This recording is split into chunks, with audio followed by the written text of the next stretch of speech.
Hi, everybody. Welcome to Mama Says. I'm your host, Amber Autry, and this week I talked to Zako Ryan and his mom, Tammy. They are amazing people, and they have such a beautiful relationship. They're so open with each other, and they will crack you up. I seriously laughed throughout this whole interview, and it's really beautiful. They went through a lot of stuff together and came through on the other side winning, so you're going to fall in love with them just like I did. So get cozy and enjoy this episode of Mama Says. So, Tammy, Zako is one of the funniest, nicest human beings that I know, and I know that probably has a great deal to do with you. Was he always like that as a kid, or did you have to whip him into shape? No, he has always had a huge heart. He always got in trouble in school only because he was the class clown, always joking, always making fun. And if he got in any serious trouble at school, it was because somebody said something about his mama. And I'll never forget those stories. And but he has always been such a good kid. I have no, and still a perfect human being in my eyes. Oh. Was he always cracking you up growing up? Oh my gosh. Oh, you just can't even imagine some of the things that kid comes out of that kid's mouth. And some things he should not have said, in front of me as a young boy. And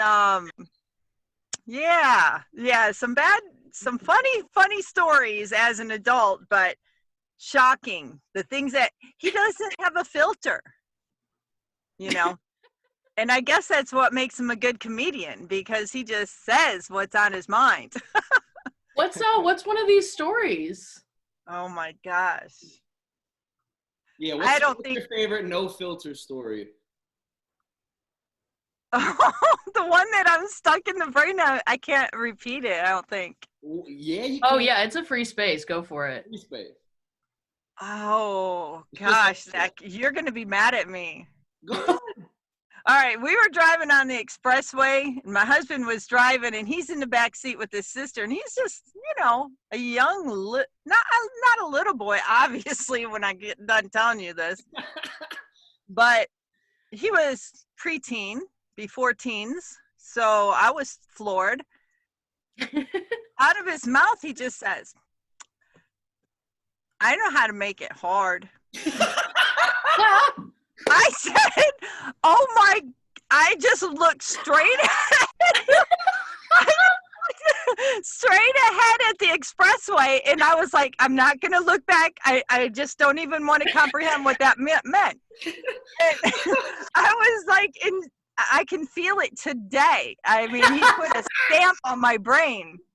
And his sister's in the back seat looking at him. They're 6 years apart. And my husband says, "Zach." No, I said to Zach, "Zach, now what do you mean by that?" Why are you pressing the issue? You should let it die right there. I know it. And he said, and I said, no. And my husband said, "Now, Zach, there's just some things that you can say, but some things you can't say in front of the girls. And that's one. You don't say that. If you need to talk to me." And he said, no.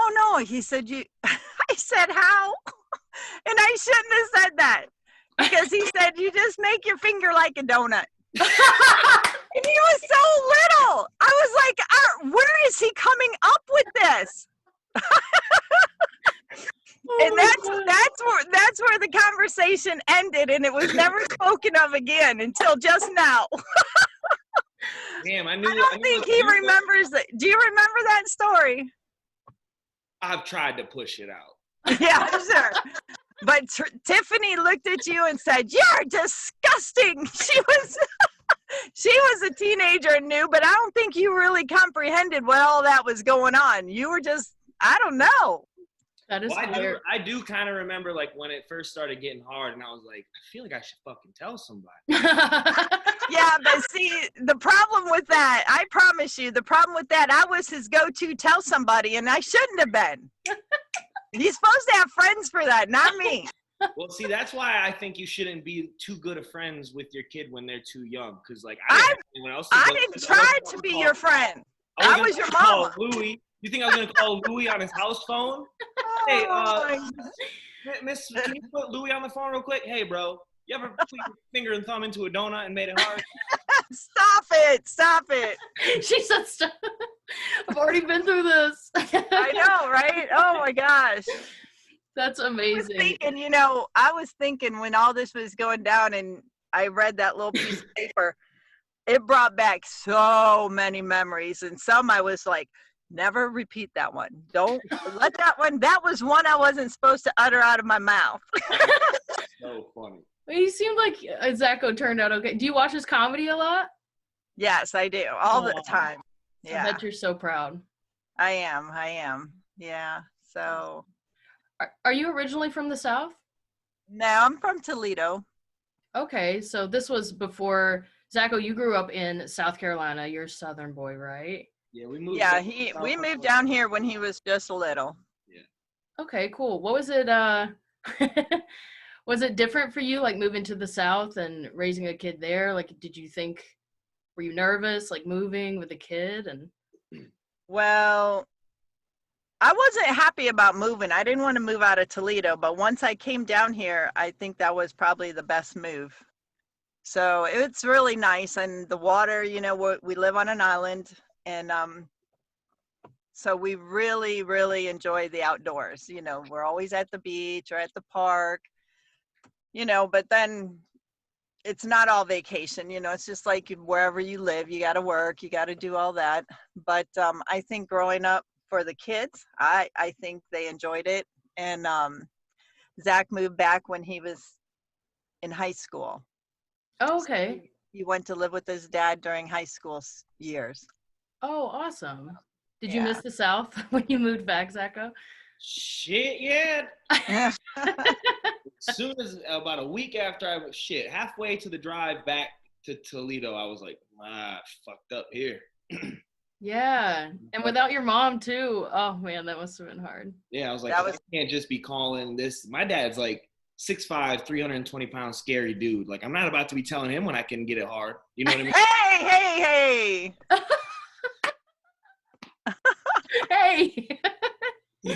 That's amazing. So what's the most beautiful thing you find about each other? Ooh, let me go first. She's a very, very selfless person. She's always like thinking about other people, how other people can be happy, how to do like she's really good at like giving gifts. She does like me, I'm just gonna figure out like what I can buy you or get you like a gift card or something like that. But she's always real good at being like, what is this person actually like? Oh, they'll like this shit. So she's a very selfless person, and she does a lot of stuff for other people whenever she can. I would say that's the best thing about my mother. That's beautiful. What about you, Tammy? Well, he pretty much described himself. And I don't know. Well, yes, you do know. He's got the biggest heart. And I don't know. I really have a difficult time expressing how he makes me feel because I start crying because I miss him so much. I was going to say, this is a really weird way to answer. Hey, what's the most beautiful thing about your son? You're like, I'm having a difficult time. No. I don't have a difficult time. He impresses me with everything he tries to do and attempts to do. It's hard because when kids get out of high school, they either go to college because their parents went and pushed them to go to college or financially gave them the ride to college and they either made it or didn't. I didn't have the means for that. This kid wanted to be an engineer, and found the way to put himself through college, through 2 different colleges actually, and just amazes me how a child is so driven like that, and he just doesn't give up. So whatever goal it is, he'll get there, he'll make it, with no doubt about it in my mind. And that makes me more proud than anything that I could ever talk about to this day.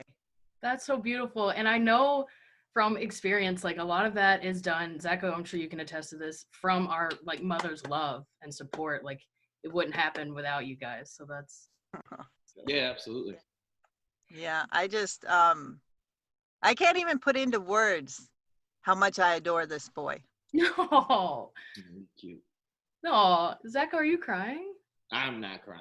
It's windy in my living room.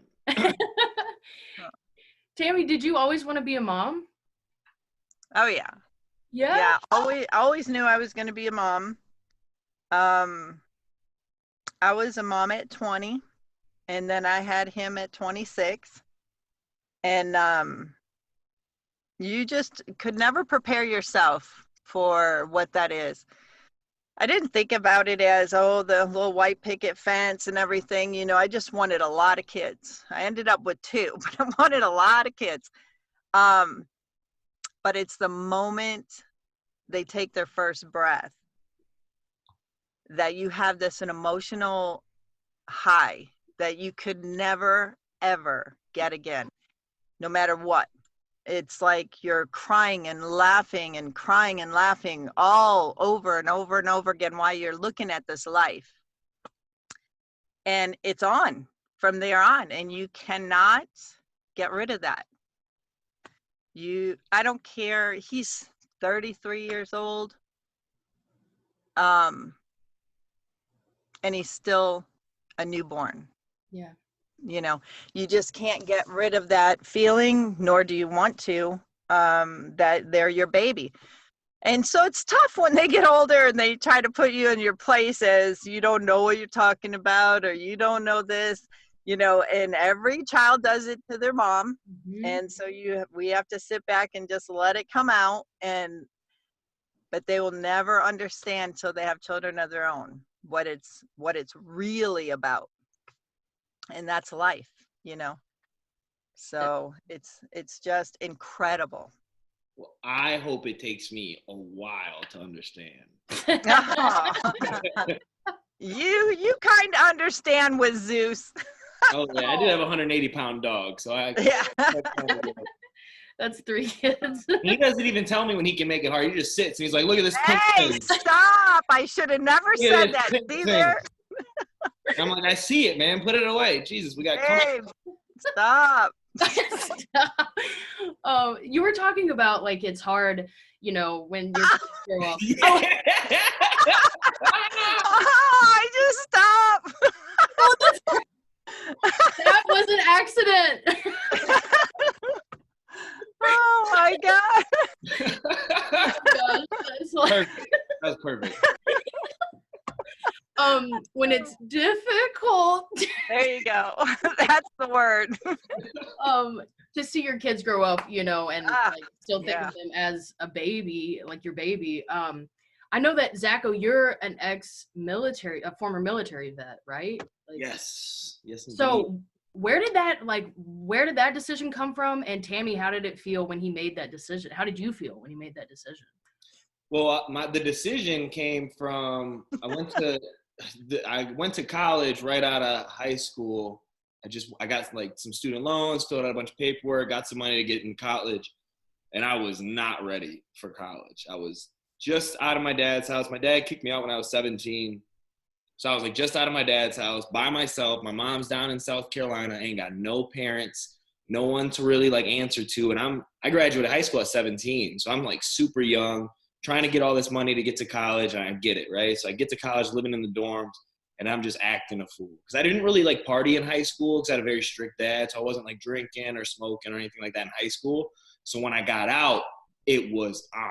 I mean, on. Like I got classes. I for sure had 8 a.m. classes all freshman year that I did not go to. Like just didn't go to. I remember having like nightmares about like having like a test that I just didn't show up for. And then I'd wake up and I'd be like, no, that was that really happened. Like I really just didn't show up. So I was messing up. So I was like, okay, all right. I got to get my life together. So my best friend was in the Air Force, and I'm just like watching him do a bunch of cool shit, be everywhere. So I called him and got some advice from him, and he was like, dude, do it. So I actually left college, signed up for the Air Force. And in like the 3 months that I had in between college and Air Force, I lived with my buddy Corey. I lived with his, you know Corey. Right. Yeah, Amber's really good. Amber's really close with Corey. She knows Corey. So I lived with his parents. So like his parents in Ohio is like my family in Ohio now.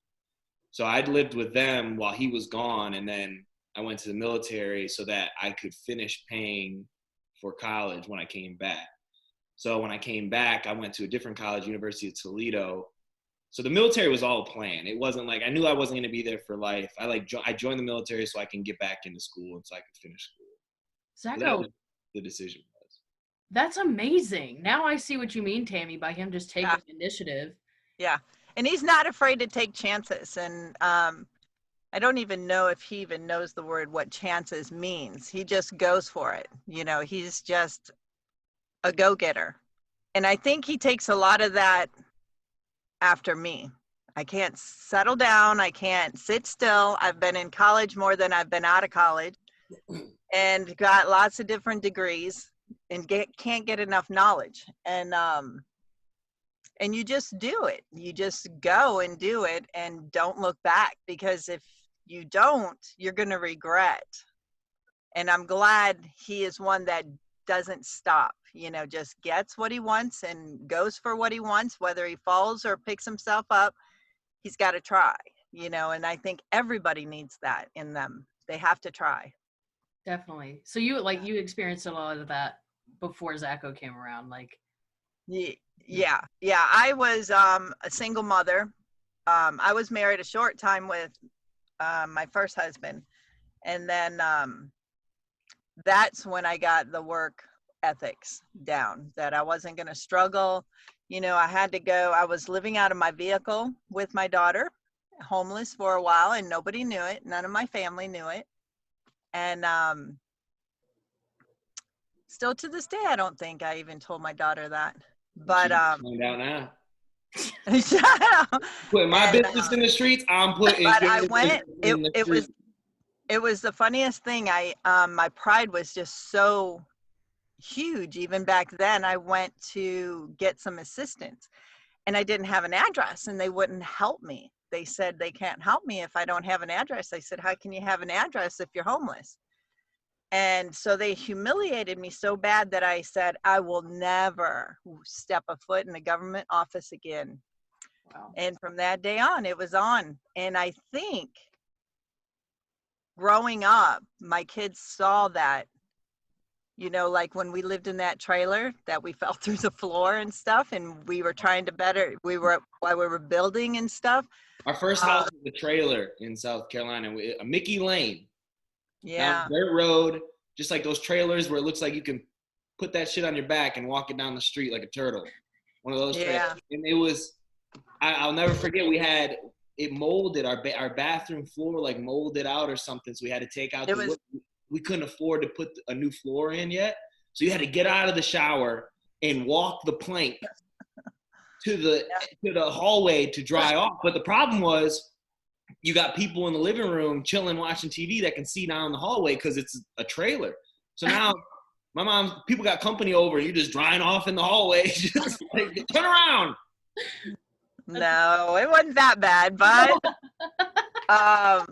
yeah, it was a struggle. But I think when kids grow up seeing that, just like I did at my mom's and dad's, you know, they had 5 kids. So, and we weren't wealthy by no means. I don't remember us ever being what I consider poor, but I knew we were struggling, you know, so I wasn't going to let that happen.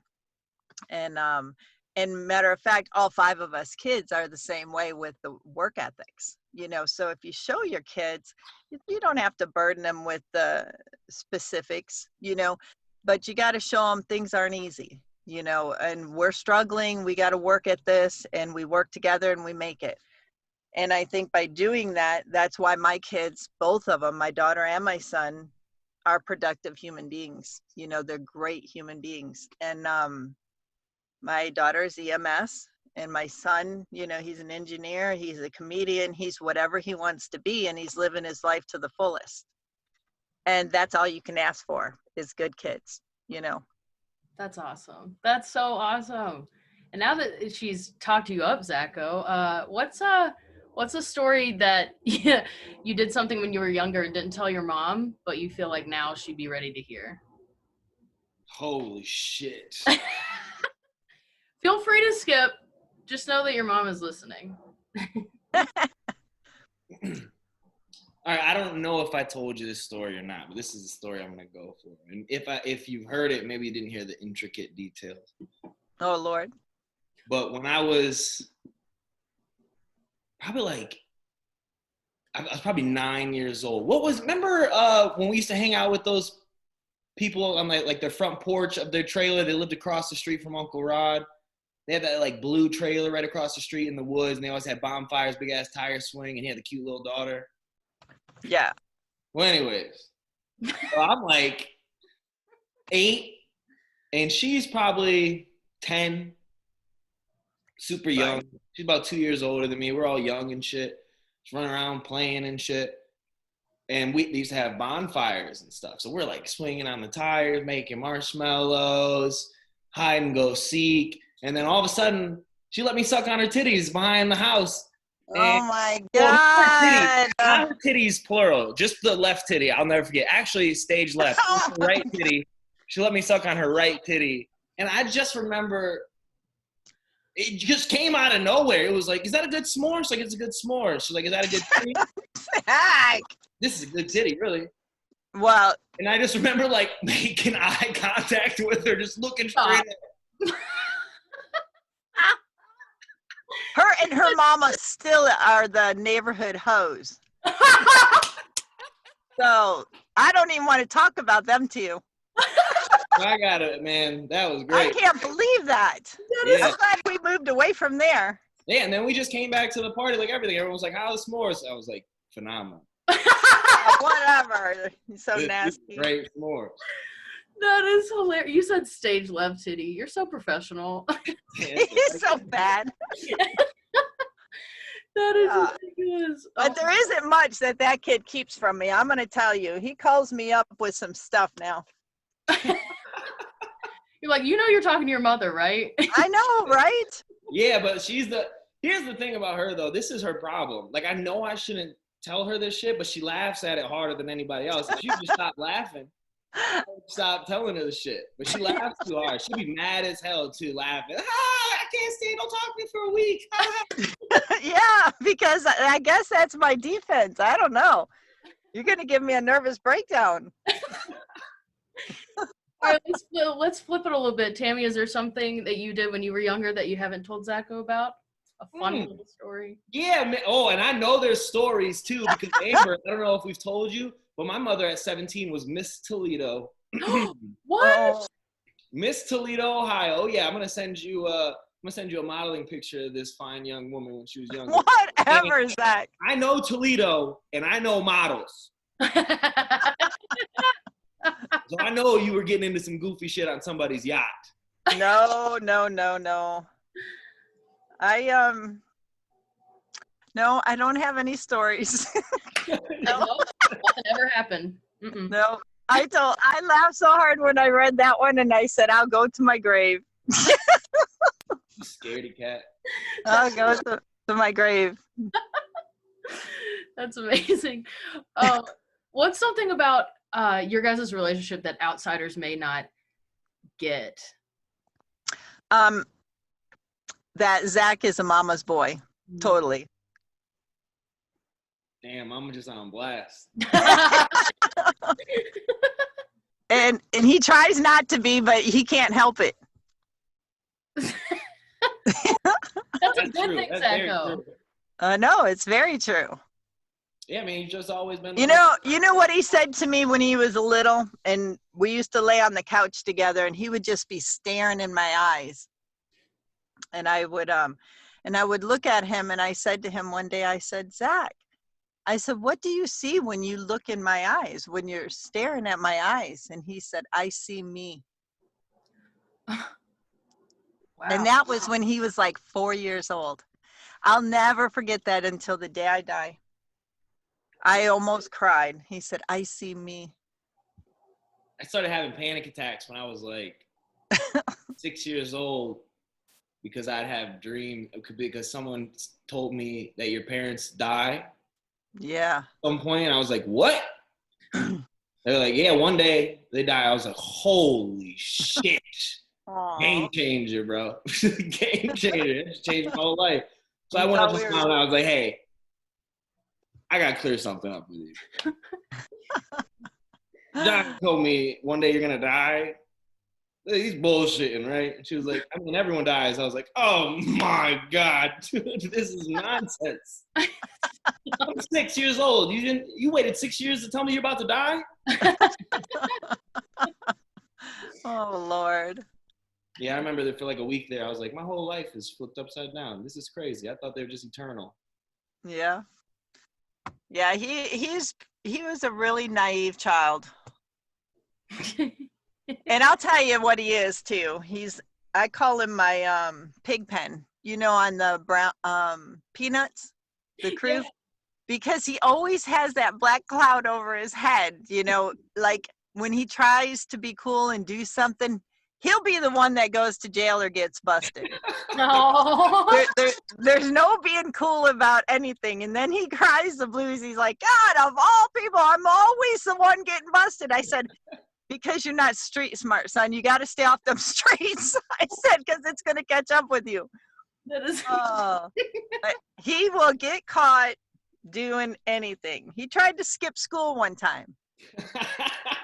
And he hid up underneath of his sister's. First of all, I didn't try to skip school. I successfully skipped school. But he successfully did it for 8 hours under a desk. He couldn't come out.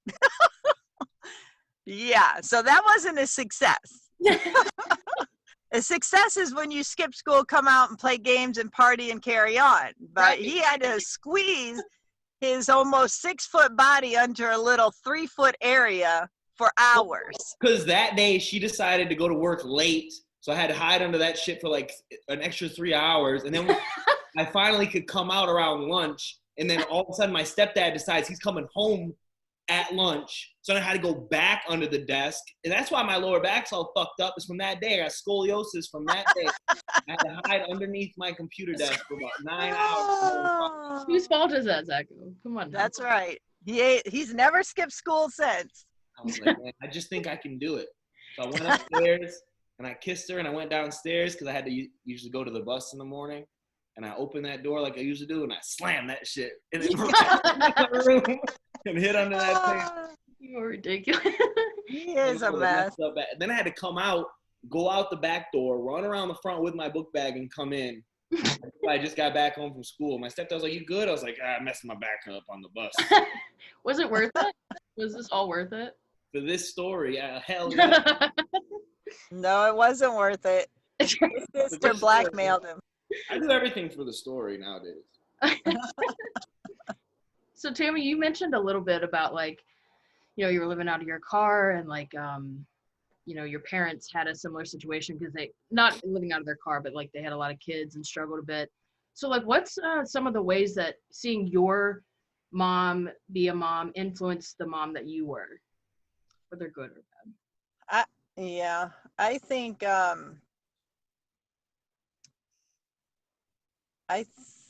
the bad part is when I seen how physical my family could get when they're mad at somebody, you know, and now I can't even stand, like my dad used to watch boxing all the time. Well, I didn't understand how somebody could watch somebody beat somebody up, you know, and that's boxing. So I didn't understand that. Well, then I seen them at one point in time with the neighbors, fighting the neighbors, which they were actually protecting themselves. But as a child, you're like, I was hiding behind the curtains looking out, seeing my mom, dad, and my brother beating up this other mom, dad, and brother. Yeah, my grandma's a G too, so I know she was whooping ass. Yes, yeah. So I'm crying, looking behind the window. So the one thing that I was so overprotective as a mother, I wouldn't even let my kids go out and ride a bicycle without their training wheels because I didn't want them to fall and have a scuffed knee or bloody anything, or fighting was out of the question. They couldn't fight with one another. And so it was just like, I don't know. That was probably from fighting each other. I promise you. well, that wasn't when I was in the house, obviously. But I can't control what y'all do behind my back. And I trusted my kids with everything. I was naive with that because I believed those kids couldn't do any wrong, and they were good kids. And then now as adults, I find out how bad they really were, and I had no idea. But, I mean, I would have sworn no way were those my kids. I mean, my daughter would be like, Mom, you're killing me. You're killing me. You're smoking. It's killing me in this car. She was smoking. I didn't know. So, and here, I mean, she was good about yelling at me, making me feel guilty about smoking. So I would never smoke in the car with them. Here, I didn't know she wanted a cigarette, So she's just crazy. Here's an example real quick about how I get caught from everything. But I didn't understand. My mom is the reason why, even if I do bad shit, I still think it's funny as hell. And this is a prime example. I'll never forget. I used to get in trouble for getting on those chat rooms because I'm 33. So when I was younger, my God, chat rooms just popped up.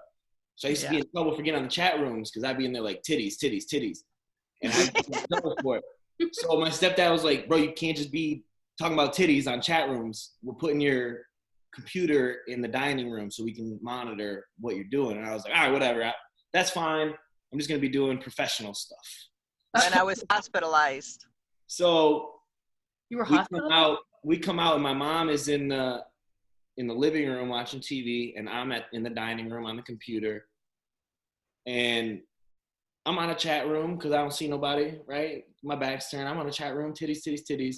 And my stepdad comes from behind me and he sees me, titties. And he's like, bro, you want a chat room? And I was like, oh, yeah, man. And he yells at me and he's like, log off the chat room, finish your homework, be done with it, get off the computer, go to bed. He yells at me and then he goes out the back door and we got a sliding black glass back door right there. And I'm all mad on the computer.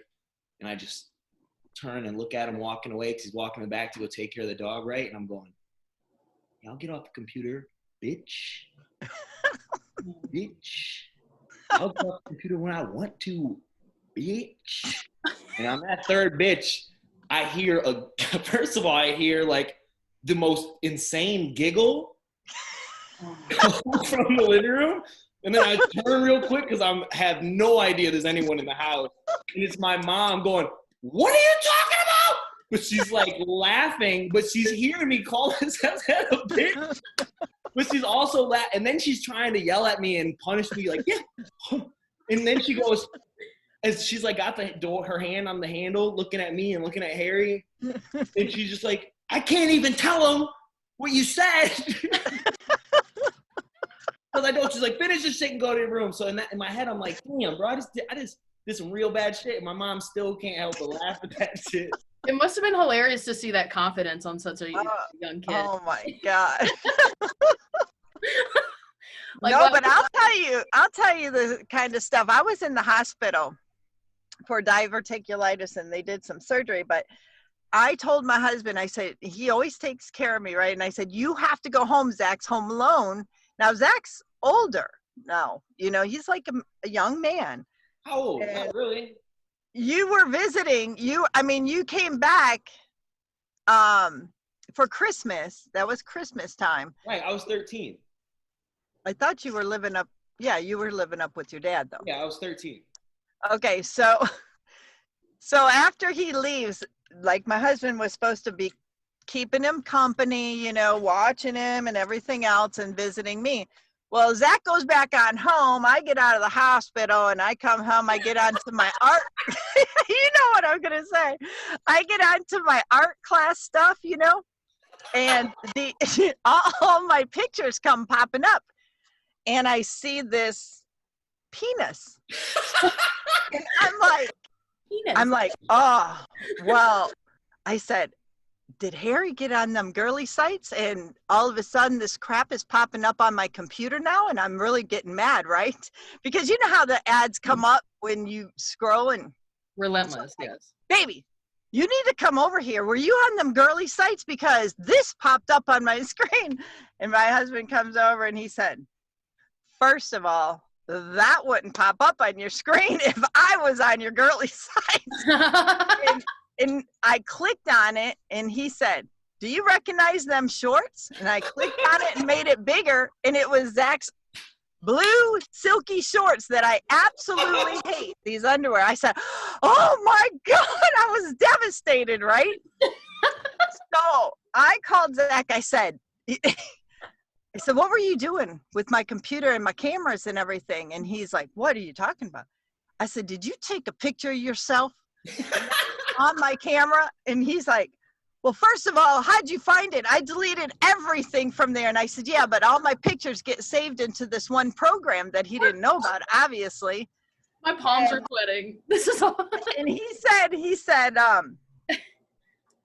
well, I just wanted to see how it looked on TV or whatever he said. Something he would say, That wasn't true, though. I was sending it. Well, anyway, so we ended up making Christmas cards with it. And remember that? And sent him a Christmas card. He gave me a Christmas card of my own penis. That is. Well, we That's just the sent kind it of to family I him. grew up with. We put a stocking over it. Turned out this way. That we is put a hilarious. stocking over it so you couldn't really see it. I was talking to this when I came down to visit. I just started talking to this girl from my church. He kept us on our toes for sure. And this is like when I didn't have no cell phone. This is like when AOL Instant Messenger was first popping off. You sent emails and stuff. And she sent me a titty pics. And I was like, those are nice. And she was like, send me one back. And I was like, of my titties? That would be him. She was like, no, send me one of your penis. I was like, Oh, all right. Were you not embarrassed when your mom came to you? I love that your response was like, how'd you find that? yeah. Really, like, never feeling. This is a weird thing about my family. Like, I've never felt embarrassed around my family. I get embarrassed around, like, other people, but I just don't get embarrassed around family because I know that I'll just make that shit funny, and then we're all just laughing. Yeah. So when she hit, so I sent the picture, whatever, and I went through, Amber, when I tell you I went through every inch of that computer I could find to delete these pictures, I did. So when she called me, she was like, are you on my computer? I was like, oh, my God. Like, I found it. She was like, I found this penis. I was like, well, that ain't my penis. And she was like, oh, yeah? Because I've definitely folded these shorts. I was like, oh, no. No. Yeah. Busted. Christmas card in the mail, and I was like, shit, hell yeah. She sent me some money because I need some money. I'm in college right now, or I'm up here in high school now, just broke and got no money. And I opened it, and I was with my buddy at the time. He's like, let me see it. I was like, man, if you don't get out of my fucking room right now. This is private. Don't even worry about it. This is a sweet note my parents wrote me. I think in all of my boxes that I have packed away, I still have that card because we made a couple of them. Go ahead and burn that, all right? Go ahead and burn it. Go ahead and throw that right in the fire pile. Well, if you're listening and you'd like one, I'm sure Tammy just drop your note, your address below, and Tammy will send you a Christmas card. Yeah, That's that's right. child pornography now. Yeah. Oh, there was a stocking covering it up. Oh, yeah. You'll have to send one to your neighbors, the hoes of the neighborhood. Who are That's right. Oh my God, those ladies. Oh. Dang it. I don't even think you can call them ladies. Shit. Oh my God, this is so great. Well, we are nearing the end of our time together. You guys have been so amazing. It's been so nice to meet you, Tammy. So nice to meet you too. Great. One of my final questions is, now that this is like stamped in time for you guys to have, what would you like each other to know forever? You go first.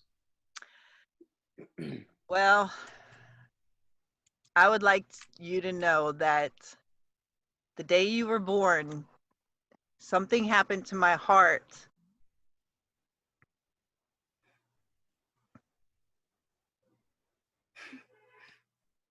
I'm sorry? You put a stamp in my heart that could never go away or be replaced. And I'm so proud of everything you've accomplished, you've done. And I wouldn't change one thing about you, ever. And I love you with all my heart. I love you too, Mama. What did I do to your heart? Well, you break it sometimes, you fix it sometimes, you make me laugh all the time. Because all I've heard is that you wanted a lot of kids, and then after me, you were like, tie them up. Oh, Double Lord. swoop and pull these bitches closed. Yeah. What about you?